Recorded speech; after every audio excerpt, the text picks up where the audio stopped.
Dans cette vidéo, nous allons vous parler d'un mélange standard pour pot et bac de balcon.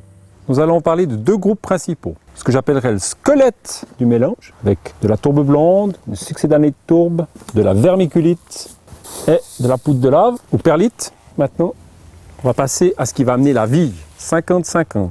Alors, nous avons là le compost. Ça, c'est un compost de fumier. Ça peut être le compost tout court de matière ménagère. Ça peut être le compost de ville, élément beaucoup plus ligneux.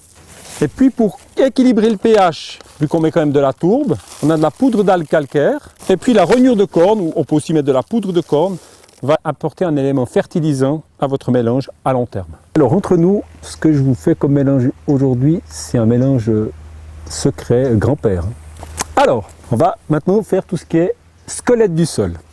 Alors bien sûr, n'oublions pas qu'il faut beaucoup de temps pour faire cette tourbe. Donc on est obligé un peu d'en mettre, c'est inévitable. Je verse.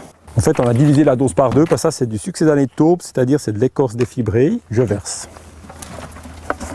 Là on a ce qu'on appelle la vermiculite, c'est du mica. C'est un minéral qui a été passé à haute température, plus de 1000 degrés, et qui a plein de petites loges à l'intérieur. Ça va quadrupler, voire quintupler, ou même plus, la quantité d'eau que ça peut absorber. Donc là, je vais mettre 2 mesures.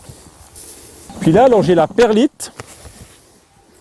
C'est de la poudre de lave, qui était aussi chauffée, mais un petit peu moins fort, à plus de 900 degrés. Puis ensuite, c'était criblé. Ça amène pas mal d'air. Ça permet d'avoir un côté respirant du sol. Donc je vais aussi mettre 2 mesures.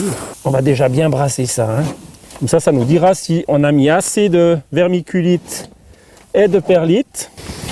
Je crois que je vais quand même rajouter encore une mesure de perlite et de vermiculite. Là, c'est un petit peu au feeling. Comme c'est un mélange standard. Après, on peut adapter si on a des plantes qui ont besoin de plus de rétention d'eau ou de moins de rétention d'eau. Alors, à ce stade-là, maintenant, on va un petit peu humidifier ça. Alors, on ne peut pas le faire d'un coup. C'est important parce que sinon notre mélange après sera beaucoup trop sec. Ça vaut la peine de bien humidifier.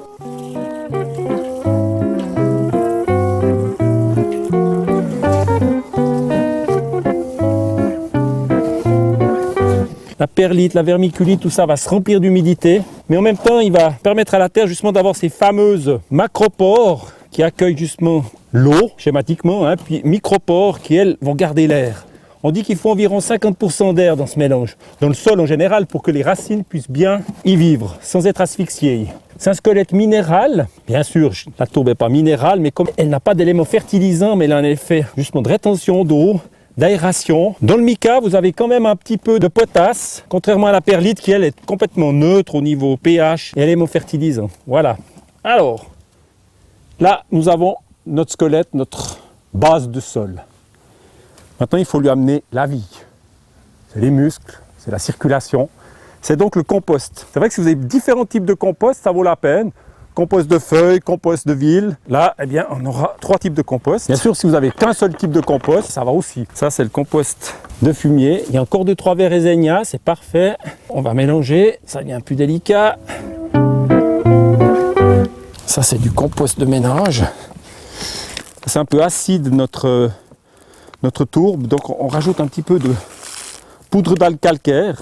Ça peut aussi être de la magnésie ou de la dolomie. Et puis un peu de rognure de corne, ça c'est notre entre guillemets azote longue durée. Allez, une petite cuillère de compost de ville. Puis maintenant, il faut mélanger.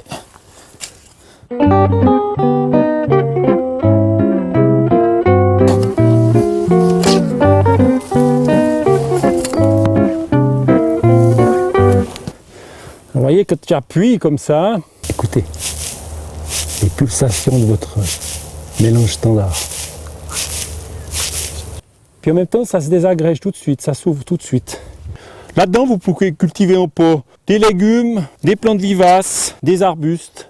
Vous avez tout ce qu'il faut pour un bon bout de temps. Bon bon appétit.